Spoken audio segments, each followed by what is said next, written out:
And I'm going to give you one more chance to address a question here. It's my understanding that the definition of no quarter is that legitimate offers of surrender will be refused or that detainees will be executed. Is that your understanding of the definition? The only entity that would kill detainees or target civilians is the Iranians, and they're the ones being crushed. So the Iranian military and their military capabilities. The question is, do I you disagree understand, completely with your articulation. No, do you understand the definition that I just read you? Because that's the definition from your department's Law of War manual. A Senate Armed Services Committee hearing turned tense when Senator Mark Kelly challenged Defense Secretary Pete Hegseth on two major issues: the cost and effectiveness of America's military operations, and controversial remarks Hegseth previously made about America's enemies. What began as a discussion about weapons stockpiles quickly evolved into a sharp debate over military strategy, accountability, and the language used by senior defense officials. Watch the exchange first, then we'll break down what was said, what questions were answered, and which questions remained unresolved. To say that our weapons like SM-3s, Tomahawks, Patriot missiles have capabilities that are unmatched. That's why they cost a lot, take a long time to produce. Your budget requests $31.8 billion to expand production capacity for critical missile stockpiles. Is that correct? 31.8? I'm looking at $53 billion for munitions acceleration over 14 critical munitions, of which the ones you listed are a part. Okay, so I believe 53. more than that. Yes, sir. More than 20 billion more. So we've been working together to grow the industrial base because we're all worried about how our stockpiles would hold up in a conflict against China. Since the start of this war, you've made it a point to highlight the number of strikes the U.S. military is carrying out, citing that more than 13,000 targets had been struck as of April 8th. On March 2nd, you said, and this is a quote, "This was a massive, overwhelming attack across all domains of warfare, striking more than 1,000 targets in the first 24 hours. On March 10th, you said, "Yet again, our most intense day of strikes inside of Iran." On April 6th, you said, and this is another quote, "The largest volume of strikes since day one of this operation." Your department has released video after video of things blowing up. None of us doubt the strength of the U.S. military and their ability to do hard things. I understand that better than anybody. The questions we should be asking and answering are, what does this cost us and what does it achieve for the American people? Many of these strikes use our best weapons, and we're using a lot of them and a lot of interceptors. Open source reporting has estimated that the military has used an outrageous number of Patriots. I'm not even going to say the numbers, but a lot of Patriots, a lot of THAAD rounds, JASSM-ER, Tomahawks, very expensive, exquisite. We can't make these munitions overnight, and it's clear from your budget request that you know that. Can you tell us how many years specifically is it going to take to replace these systems?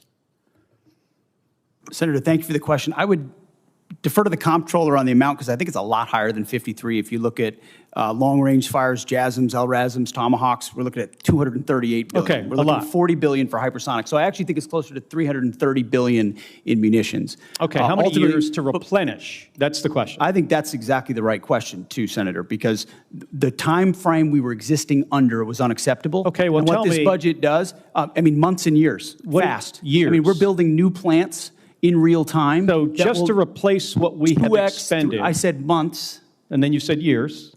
It depends on the weapon system, but 2 to 3, 4x of what we have today. Okay. So yes, we're dealing with a reality under the previous administration of what they sent to Ukraine and what they allocated elsewhere. Okay, I got it. So we fired years worth of munitions. And it is clear that these are being expended to try to achieve some objectives. That was the plan. But, Mr. Secretary, this war is stuck. The Strait of Hormuz is closed. The Iranian regime is in place. The nuclear material still in their hands. Americans are being crushed by higher costs. And it's not clear to them at all what the goal of this war is.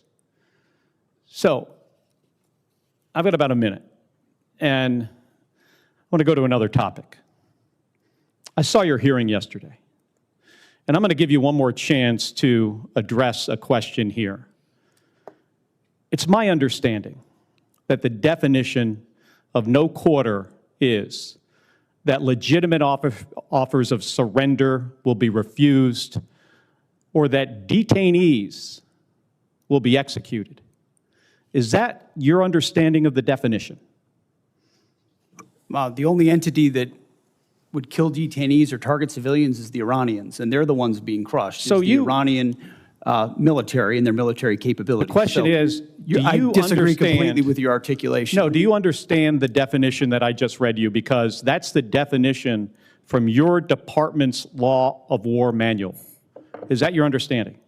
And I'm gonna just get to the point here. We fight to win and we follow the law, Senator. Okay, so your quote was, "We will keep pushing, keep advancing, no quarter, no mercy for our enemies."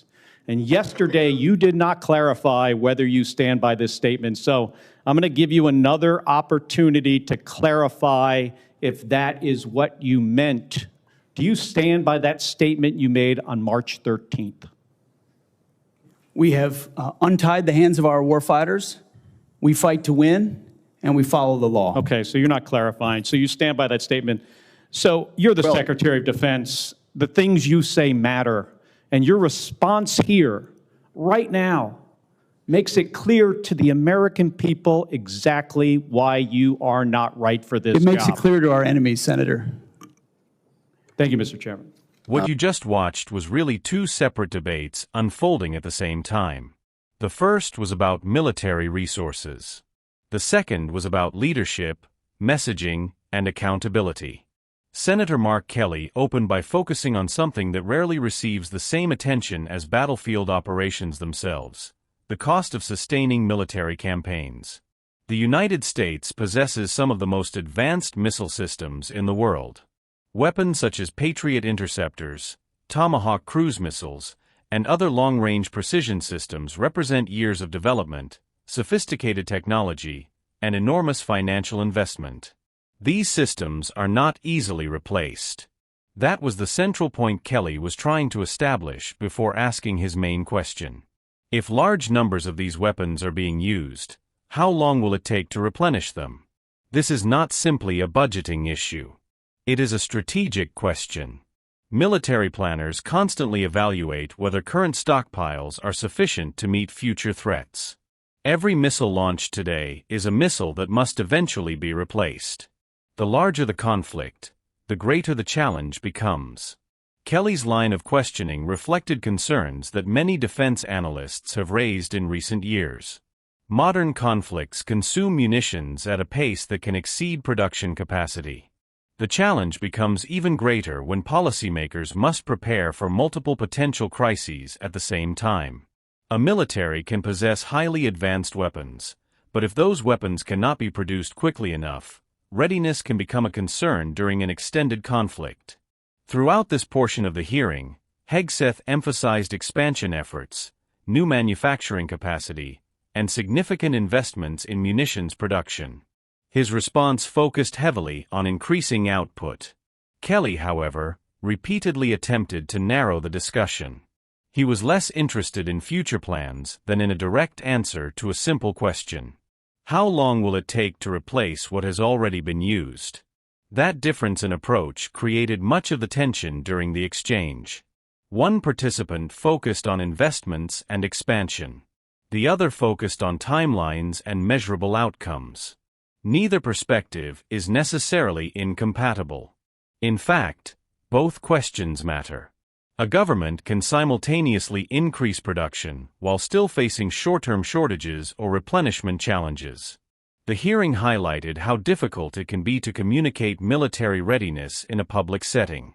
Detailed answers may involve classified information, production forecasts, operational planning, and strategic assessments. At the same time, lawmakers often seek clear explanations that taxpayers can understand. That tension is common during oversight hearings. The second half of the exchange moved into an entirely different area. Kelly shifted from military resources to language used by senior officials. Specifically, he referenced comments that included the phrase "no quarter, no mercy for our enemies." This transformed the hearing from a discussion about weapons and budgets into a discussion about leadership and military ethics. Words matter in government. They matter even more when spoken by senior defense officials. Military leaders are expected not only to direct operations, but also to communicate American policy and values. Because of that, statements made by defense officials often receive intense scrutiny. Kelly's concern appeared to be less about the phrase itself and more about its interpretation. He referenced definitions associated with the term "no quarter" and asked whether Hegseth agreed with those definitions. The senator was seeking clarification. Hegseth, however, did not directly engage with the definition Kelly presented. Instead, he repeatedly returned to a broader message. The United States fights to win and follows the law. Supporters of Hegseth would likely argue that his answer was sufficient. From that perspective, affirming compliance with the law of armed conflict addresses the concern directly. If military operations follow legal standards, they would argue, then controversial interpretations of rhetoric become less important than actual conduct. Critics would likely disagree. They might argue that the refusal to directly clarify the meaning of a statement leaves unnecessary ambiguity. For them, precision matters because military language carries consequences beyond domestic politics. Statements by senior defense officials are heard not only by American citizens but also by allies, adversaries, military personnel, and international observers. That is why Kelly repeatedly returned to the issue. His argument was not simply that words matter. His argument was that words from the Secretary of Defense matter more than most. The exchange ultimately became a debate over responsibility. What responsibility does a senior defense official have to clarify controversial statements? And what responsibility does Congress have to demand that clarification? These questions are central to the oversight process. Congressional hearings are designed to do more than gather information. They are intended to test explanations, challenge assumptions, and force public accountability. Whether viewers believe Kelly succeeded in that effort will likely depend on their interpretation of the responses. Some viewers will see Hegseth's answers as direct and focused on military objectives. Others will see them as evasive and insufficiently specific. That difference in interpretation is often what makes congressional hearings politically significant. The most memorable moments are not always the ones where facts are disputed. Sometimes they are the moments where participants disagree about the question itself. That appeared to happen here. Kelly wanted a direct clarification. Hegseth chose to emphasize broader principles. As a result, the hearing ended without a clear resolution. Yet that lack of resolution may be precisely why the exchange attracted attention.